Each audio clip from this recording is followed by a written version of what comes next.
In this video, you will learn how to create this animated photo frame in PowerPoint.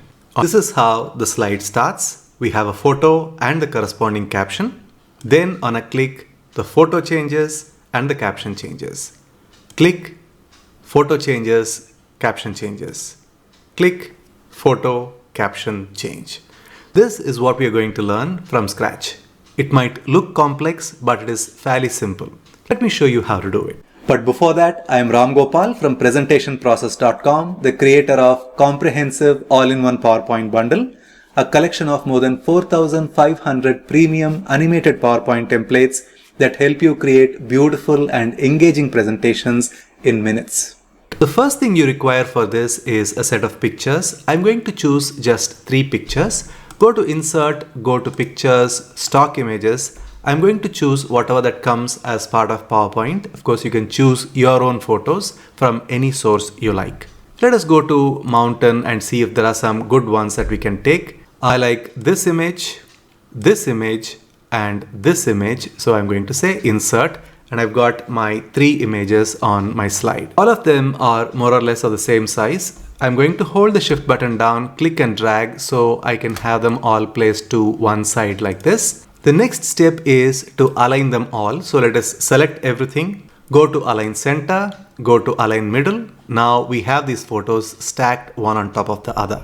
Then let us create a mount so we can showcase these photos. Let us go to Auto Shapes Gallery, pick up the rectangle tool, and this is going to be the mount that I'm going to use. Let us have this in a contrasting color. Let us right click, send this to back and choose maybe this kind of a dark gray color. Go to Shape Outline and say No Outline.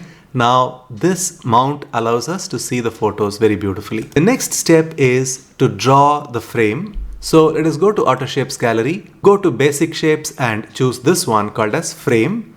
Click and then draw a frame around these photos. You can always play with the yellow handle to ensure that it is of the right width. And you can always use these white handles to adjust the dimensions. Now that looks good. The next step is to select everything, place it to one side and decide on the size you want. I'm going to have this all increased to a certain size. So let us hold the Control and Shift button down simultaneously as we click and drag from the corner. And now we have got the size that we require. Now I'm going to have this blue color replaced by wooden texture. For that, let me go to pixabay.com, choose a wooden texture. Let me click on this and you can see that I have searched for wood texture. Right click, copy the image and then go here and then click on the shape, right click, go to Format Shape, go to Fill and say Picture or Texture Fill, and picture source is clipboard. Now we've got a nice frame around our photo. Let us go to Shape Outline and say No Outline. Perfect. Now let us select all of these items. Then right click, go to Format Object, go to Effect Options, go to 3D Rotation, go to Presets and choose a preset that you like. In this case, I'm going to choose this preset called Perspective Contrasting Right, and that gives this beautiful perspective. Now, if I want to have a nice looking bevel for this wooden frame, I can just select that frame alone. Then go to 3D format, go to top bevel and use this first one called as round. You can see that we have a nice round bevel. You can always use your arrow key to ensure that the dimensions are proper and everything is positioned properly. And then let me add a depth of around 15 points and now this looks pretty beautiful. I can always right click on the frame and send this to back so you can see that the photos are all very clearly visible. Now we need to add a bit of shadow so this looks more realistic. For that, let us go to Auto Shapes Gallery. From lines, let us pick up this one called as Freeform Shape. Click and then draw a free form like so. So I'm going to just click here and then click somewhere inside and then click around here. All I'm doing is some organic rectangular shape. Go to Shape Outline, say No Outline, go to gray color and then to make it a little bit more realistic, let us go to the effects option, go to soft edges and make it maybe around a soft edge of 5 points. And then let us right click and send this to back. and we have got our shadow in place. Now let us keep everything to one side and then let us start adding our captions. The first caption is for this photo. So let me go here and say add your caption for photo 1. Let me use a thicker font here. 2cent empty condensed extra bold is my favorite one. So let me increase the font size. Let me readjust the size of the caption here and then place the caption over here. So we have got our caption for photo 1. Then let us add caption for photo 2 and photo 3 as well. And I'm going to just keep this one below the other. So this is photo 2 and let us keep this one as photo 3. This is just for our convenience. Initially, all you see is this photo and the corresponding caption. Then on a click, we want two things to happen. This first photo needs to fade out and then we need to have this caption replaced by the new one. So I'm going to select this photo first. Go to animations. Let us go to animation pane so you can see what I'm going to do. I'm going to choose an exit option called as fade. So on a click, we have the first photo removed. Then we are going to have this caption also removed. For that, let me go to the exit animation called float out.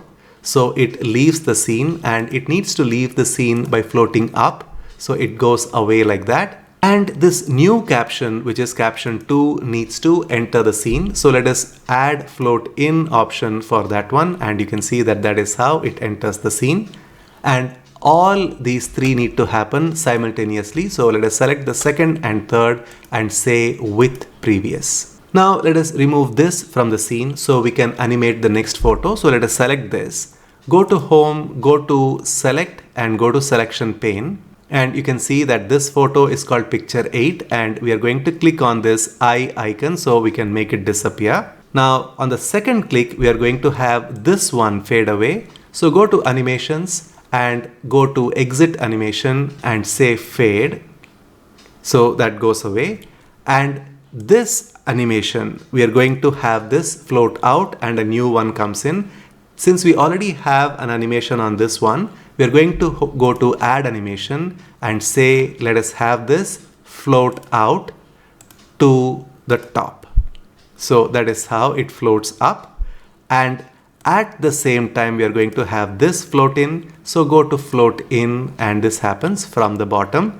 Go to animation pane. You can see this and this, which is the float out animation and float in animation happen with previous. Now you might wonder there is one animation event missing and that actually belongs to one of the photos that we had made to disappear. Now let us go to selection pane and say show all. So all the previous ones are also visible now. Let us close the selection pane. Ensure that all the captions are nicely aligned one on top of the other. Now you see the animation events that are there. On a click, we have this first photo fade away. Then we have the first caption float up and the second caption float in. Then on a click, we can see that the second photo fades away. And then we have the second caption float up and the third caption float in. So that is all there is to it. Now, when I go to slideshow, let us see the animation. On a click, fade and float out and float in. On a click, fade, float up and float in. So that is how the animation happens. And that is what you saw at the start of this presentation. Now, what I've shown you is just one example of how to use PowerPoint creatively. If you want a complete training course that makes you a master of PowerPoint, then you can join our Ramgopal's PowerPoint Mastery program by clicking on the link in the description box below the video. It's a collection of 34 different courses and it'll ensure that you understand everything there is to know about PowerPoint. If you liked this tutorial, then you will really love this other tutorial that we have created for you called How to Convert Static Pictures into Animated Images in PowerPoint. It's a very interesting tutorial that shows you how to pick up an SVG image from pixabay.com, ungroup the various items, add animation to tell a story. I will leave a link to this video right here on your screen. You can click on the link, watch that video and learn how to tell beautiful stories using PowerPoint custom animation from free pictures available in Pixabay. I'll see you inside that video.